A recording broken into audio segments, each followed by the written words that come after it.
Long before humans walked on Earth, there were beings of amazing glory. These creatures lived in the heavenly realms. They were powerful and beautiful beyond imagination. But some of them chose to rebel against God. This is the story of 7 mysterious beings who were banished from heaven before Adam was even created. Some of these creatures are mentioned in hidden passages of the Bible. Others appear in ancient texts like the Book of Enoch and the Book of Jubilees. Their stories have been largely forgotten, but they hold important truths. The last creature on this list might surprise you more than you expect. In Genesis 1:2, we find our first clue. The earth was formless and empty, and darkness was over the face of the deep. What was this deep darkness if creation had not yet been completed? Many ancient and modern scholars believe this verse hints at spiritual events that happened before Eden was created. The Bible gives us another clue in 2 Peter 2:4, which says God did not spare the angels who sinned, but cast them into hell and bound them in pits of darkness reserved for judgment. When we connect these verses, we understand that something important happened before God said, "Let there be light." The darkness wasn't just empty space.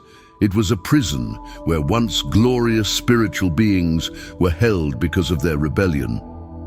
While the Bible only gives us glimpses of this reality, books like Enoch provide more details about these first fallen beings. Today, we will uncover these forgotten names and their stories. We will reveal those who once guarded heaven's mysteries but fell from grace through their betrayal. Each creature left a mark on the universe, silent witnesses to a spiritual war so ancient that we still feel its effects today. The first banished creature was known as the Rebel Watcher. His story is told in the Book of Enoch, an ancient text respected by early Jewish communities.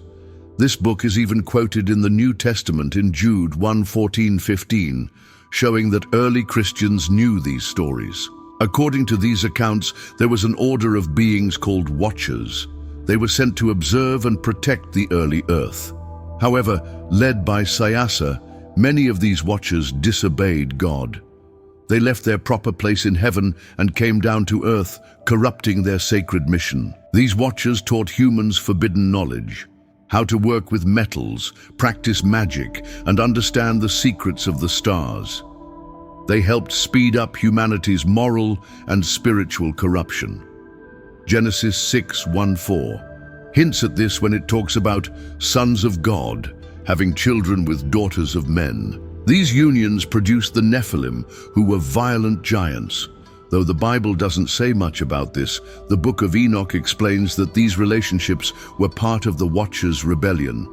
As punishment, these angels were thrown into hell and bound with chains of darkness until the final judgment day. Ancient traditions say they were imprisoned beneath mountains and kept in deep darkness. The rebel watcher became the first example of God's justice against those who betray his purpose. His story shows that even the highest servants of God can fall if they put their own desires above obedience. The rebel watcher remains a silent echo in the depths of the abyss. His invisible chains still remind us of the price of spiritual corruption. This first banishment set a pattern that would repeat throughout spiritual history. That rebellion against God always leads to judgment. The second banished creature is called the Bringer of Ruin. Though his name isn't clearly recorded, we can find him in passages like Revelation 9:2. This verse describes a fallen star that is given the key to the bottomless pit. Many scholars believe this star is not a literal star, but a spiritual being who fell. According to ancient church leaders like Tertullian and Cyprian, this being was created to maintain balance between lower and higher spiritual forces. His job was to guard the middle regions between heaven and earth. But driven by ambition to rule everything, the Bringer of Ruin crossed the boundaries God had set. His punishment was swift and severe. He was bound with spiritual chains and cast into the depths of the abyss. There, he became connected with destructive forces that will be temporarily released to bring judgment upon the earth in the end times. Revelation describes smoke and beings coming out of the abyss when the pit is opened. This shows that the bringer of ruin still has some influence, though limited and destructive. His story reminds us that pursuing absolute power always leads to self-destruction. Even among glorious beings, the thirst for control without submitting to God inevitably brings ruin. The bringer of ruin stands as a prisoner, a silent warning about the consequences of defying the sacred order of the universe. His fall teaches us that no amount of spiritual power can stand against God's authority. What was meant to protect became a force of destruction when turned against its creator. The third banished creature is known as the fallen guardian of the threshold. His original job was to hold the spiritual keys that separated God's kingdom from the lower realms. Isaiah 14:12 speaks of a being who fell from heaven and brought down nations. While this often refers to Lucifer's fall, it also points to beings who lost their position. Ancient sources like the Book of Jubilees mention angels of the presence and angels of the elements. These beings were responsible for maintaining order between different dimensions. The fallen guardian failed in his duty to prevent lesser forces from crossing the boundaries established by God. He allowed corruption to break through barriers that should have remained forever unbroken. His punishment was harsh. He lost his place of honor and was bound with eternal chains, forever cut off from God's presence. Jude 1:6 describes angels who did not keep their proper domain, but left their own abode. These angels are now reserved in everlasting chains under darkness for the judgment of the great day. The fallen guardian became a symbol of neglected responsibility. His story teaches us that standing by while evil advances is also a form of rebellion. Protecting sacred boundaries is one of the highest duties given by God. When watchfulness turns to laziness, destruction quickly follows. The guardian's eternal imprisonment reminds us of the price of spiritual neglect. Those entrusted with protecting others must remain vigilant, or they share in the guilt of those who actively do wrong. The fourth creature banished is called the bearer of the corrupted flame. In the early days of spiritual creation, certain beings were given the task of guarding symbolic elements of divine glory.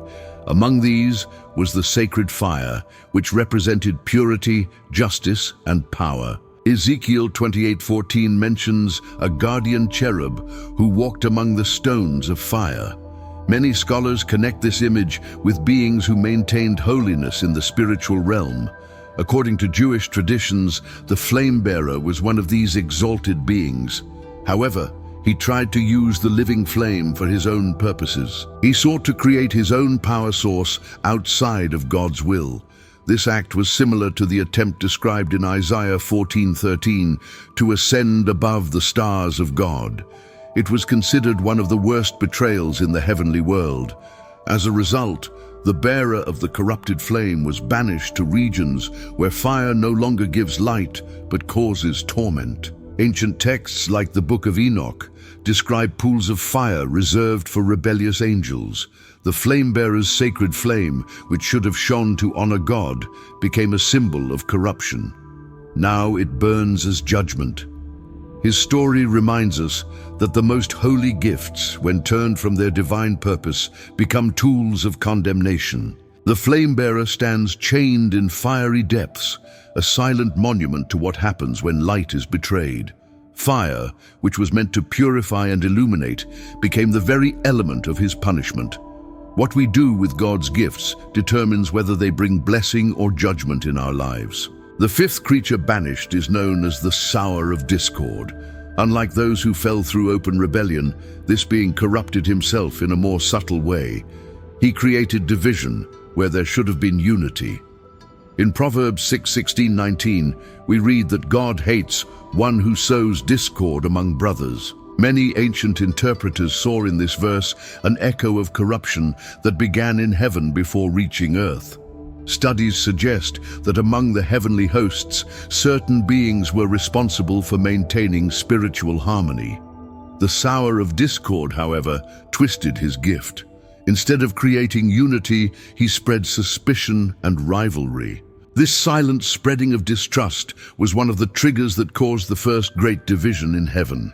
The Book of Enoch speaks of spirits that troubled the saints and were separated and confined because of their actions.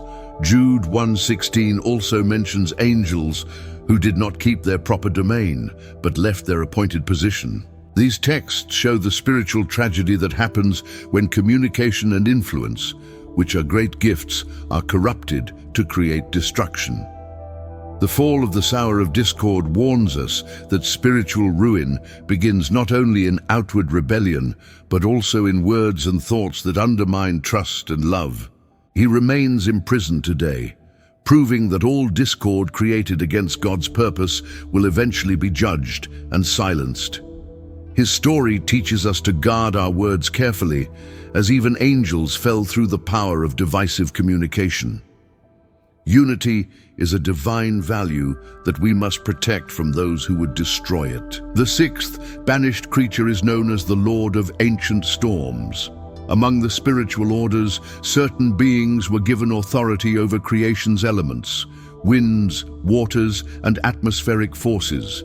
Psalm 104:4 describes God as making the winds his messengers, flames of fire his ministers. This shows that control of the elements was a sacred mission entrusted to specific spiritual beings. According to traditions preserved in ancient Jewish commentaries, the Lord of Storms was originally a prince of climate balance. But overcome by pride, he used his power to create chaos rather than harmony. He manipulated storms and disasters, trying to reshape the cosmos by force. This was another attempt to defy God's plan, similar to the rebellion described in Isaiah 14. His punishment was to be imprisoned in the abyssal regions, where the waters are eternally turbulent and the currents never cease. Enoch 21 describes abysses of fire and troubled waters reserved for fallen spirits. Many scholars believe these are the prisons of beings who corrupted the natural order. The Lord of Storms was cast into one of these places where his former glory is now just a stormy, untamed shadow. His story warns us that even rightful authority, when separated from submission to God, becomes a tool of destruction. Power must always be exercised under higher authority, or it becomes corrupted. The Lord of Ancient Storms remains sealed away, a silent reminder that force used against the Creator's will is always overcome. The seventh and most mysterious banished creature is known as the firstborn of the abyss. Unlike the other beings, this entity is mentioned in veiled form in several ancient traditions. He is described as the first to disrupt the divine order, long before the rebellion commonly known as Lucifer's fall. 2 Peter 2:4 and the Book of Enoch suggest there were angels who sinned in the beginning, even before the events of Genesis. According to scholars like R.H. Charles and fragments of Jewish tradition, the firstborn of the abyss didn't simply fall. He was the first to even conceive of disobedience. While other spiritual beings served in harmony, he allowed pride to grow silently in his heart. He desired complete independence from the divine source. His fall was so profound that he was cast directly into outer darkness, never to return. Revelation 9:11 speaks of Abaddon and Apollyon, names meaning destruction. These beings lead armies from the abyss. While not everyone agrees these names directly identify the firstborn of the abyss, many scholars see in them a reflection of an early evil leadership that existed before the collective fall. Their prison is described as deeper and more isolated than any other, a place where not even creation's light reaches. The firstborn of the abyss represents the ultimate danger, the silent desire for total independence from God. He planted the seed of evil before any human existed. Though most have forgotten him, his effects echo today in the invisible structures of spiritual conflict. He reminds us that even in heaven, freedom without obedience created the first cosmic tragedy. As we consider these 7 creatures banished before man's creation, we realize the story of redemption is older and more complex than we often imagine. Before Eden bloomed, before the first human breath-filled lungs, spiritual conflicts were already unfolding.